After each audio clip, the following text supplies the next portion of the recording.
Chapter 22. David departed from there and escaped to the cave of Adullam. And when his brothers and all his father's house heard it, they went down there to him. And everyone who was in distress, and everyone who was in debt, and everyone who was bitter in soul gathered to him. And he became commander over them. And there were with him about 400 men. And David went from there to Mizpah of Moab. And he said to the king of Moab, "Please let my father and my mother stay with you, till I know what God will do for me." And he left them with the king of Moab, and they stayed with him all the time that David was in the stronghold. Then the prophet Gad said to David, "Do not remain in the stronghold. Depart and go into the land of Judah." So David departed and went to the forest of Herath. Now Saul heard that David was discovered, and the men who were with him. Saul was sitting at Gibeah under the tamarisk tree on the height, with his spear in his hand, and all his servants were standing about him. And Saul said to his servants who stood about him, "Hear now, people of Benjamin, will the son of Jesse give every one of you fields and vineyards? Will he make you all commanders of thousands and commanders of hundreds, that all of you have conspired against me? No one discloses to me when my son makes a covenant with the son of Jesse. None of you is sorry for me or discloses to me that my son has stirred up my servant against me to lie in wait, as at this day." Then answered Doeg the Edomite, who stood by the servants of Saul, "I saw the son of Jesse coming to Nob, to Ahimelech the son of Ahitub, and he inquired of the Lord for him, and gave him provisions, and gave him the sword of Goliath the Philistine." Then the king sent to summon Ahimelech the priest, the son of Ahitub, and all his father's house, the priests who were at Nob, and all of them came to the king. And Saul said, "Hear now, son of Ahitub." And he answered, "Here I am, my lord." And Saul said to him,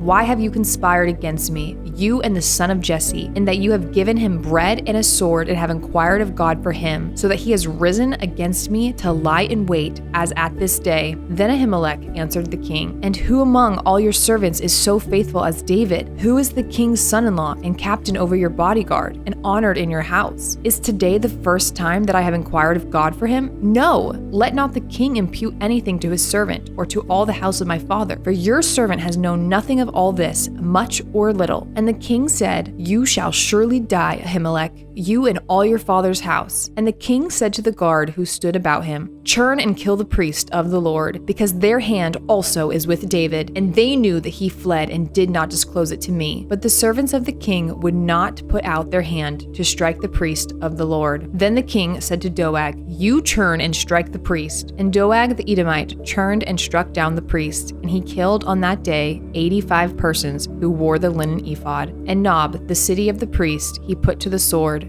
both man and woman, child and infant, ox, donkey, and sheep he put to the sword. But one of the sons of Ahimelech, the son of Ahitub, named Abiathar, escaped and fled after David. And Abiathar told David that Saul had killed the priest of the Lord. And David said to Abiathar, "I knew on that day when Doeg the Edomite was there that he would surely tell Saul, 'I have occasioned the death of all the persons of your father's house. Stay with me. Do not be afraid, for he who seeks my life seeks your life. With me you shall be in safekeeping." Chapter 23. Now they told David, "Behold, the Philistines are fighting against Keilah and are robbing the threshing floors." Therefore David inquired of the Lord, "Shall I go and attack these Philistines?" And the Lord said to David, "Go and attack the Philistines and save Keilah." But David's men said to him, "Behold, we are afraid here in Judah. How much more then if we go to Keilah against the armies of the Philistines?" Then David inquired of the Lord again, and the Lord answered him, "Arise, go down to Keilah,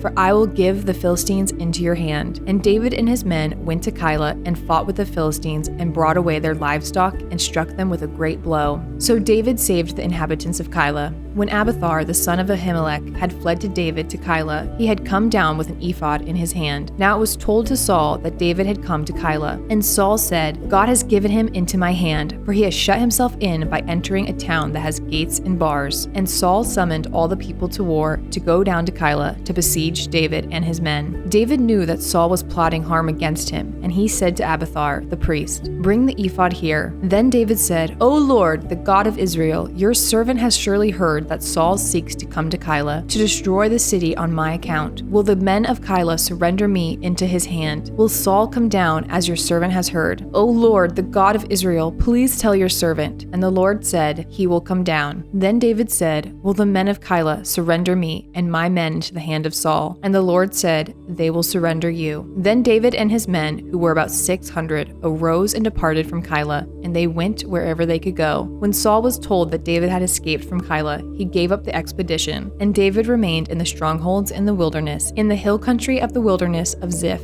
And Saul sought him every day, but God did not give him into his hand. David saw that Saul had come out to seek his life.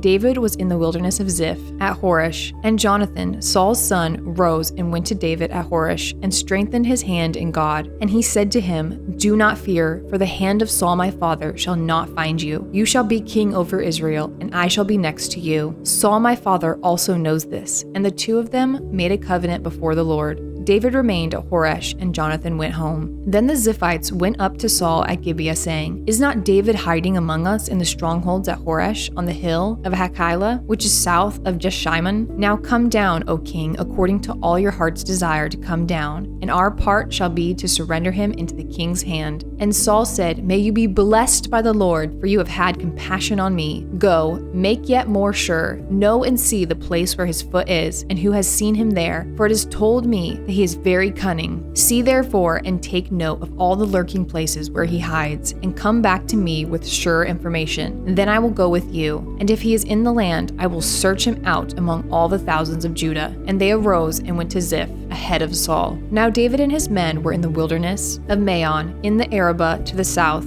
of Jeshimon. And Saul and his men went to seek him, and David was told. So he went down to the rock and lived in the wilderness of Maon. And when Saul heard that, he pursued after David in the wilderness of Maon. Saul went on one side of the mountain, and David and his men on the other side of the mountain. And David was hurrying to get away from Saul. And Saul and his men were closing in on David and his men to capture them. A messenger came to Saul, saying, "Hurry and come, for the Philistines have made a raid against the land." So Saul returned from pursuing after David and went against the Philistines. Therefore that place was called the Rock of Escape. And David went up from there and lived in the strongholds of En-gedi. Chapter 24. When Saul returned from following the Philistines, he was told, "Behold, David is in the wilderness of En-gedi." Then Saul took 3,000 chosen men out of all Israel and went to seek David and his men in front of the wild goats' rocks. And he came to the sheepfolds by the way, where there was a cave, and Saul went in to relieve himself. Now David and his men were sitting in the innermost parts of the cave.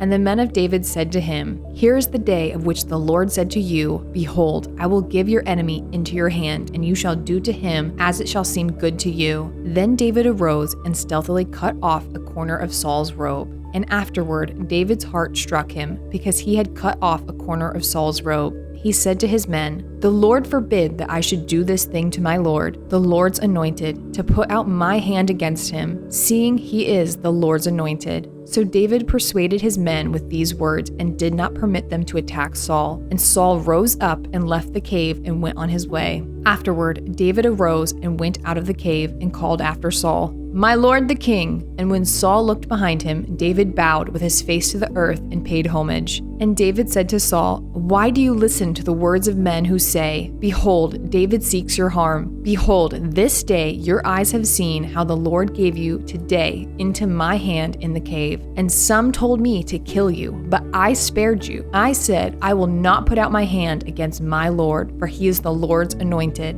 See, my father, see the corner of your robe in my hand. For by the fact that I cut off the corner of your robe and did not kill you, you may know and see there is no wrong or treason in my hands. I have not sinned against you, though you hunt my life to take it. May the Lord judge between me and you. May the Lord avenge me against you. But my hand shall not be against you. As the proverb of the ancients say, out of the wicked comes wickedness. But my hand shall not be against you. After whom has the king of Israel come out? After whom do you pursue? After a dead dog. After flee. May the Lord therefore be judge and give sentence between me and you, and see to it, and plead my cause and deliver me from your hand." As soon as David had finished speaking these words to Saul, Saul said, "Is this your voice, my son David?" And Saul lifted up his voice and wept. He said to David, "You are more righteous than I, for you have repaid me good, whereas I have repaid you evil. And you have declared this day how you have dealt well with me, and that you did not kill me when the Lord put me into your hands. For if a man finds his enemy, will he let him go away safe? So may the Lord reward you with good for what you have done to me this day. And now behold, I know that you shall surely be king, and that the kingdom of Israel shall be established in your hand. Swear to me, therefore, by the Lord, that you will not cut off my offspring after me, and that you will not destroy my name out of my father's house. And David swore this to Saul. Then Saul went home, but David and his men went up to the stronghold.